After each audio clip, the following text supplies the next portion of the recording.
మొత్తానికైతే ఉమామహేశ్వరానికైతే వచ్చినాం. నేను ఫస్ట్ టైం చూసినప్పుడు గుడి అయితే ఏమాత్రం డెవలప్ అయితే చేయలేదు. నేను వచ్చింది 8th క్లాస్లో, మళ్ళీ ఇప్పుడు ఒక 10 ఇయర్స్ బ్యాక్ అనమాట. ఇప్పుడైతే చాలా డెవలప్ అయితే చేశారు, చాలా బాగుంది.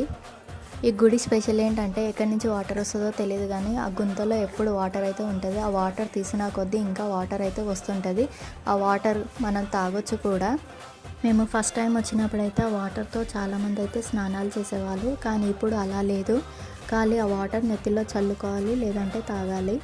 అయితే ఆ ప్లేస్ని పాపనాశిని అని పిలుస్తారు. అయితే వీడియోలో ఒక గృహ అయితే చూపించాను కదా, అది శ్రీశైలానికి దారి అంట. నేను యూట్యూబ్లో సెర్చ్ చేశాను ఎవరైనా ఆ గృహం నుంచి వెళ్ళారేమో అని, కానీ డేట్ చేసి వెళ్ళినా కూడా కొద్ది దూరం అయితే వెళ్ళి మళ్ళీ రిటర్న్ అయితే వచ్చారు.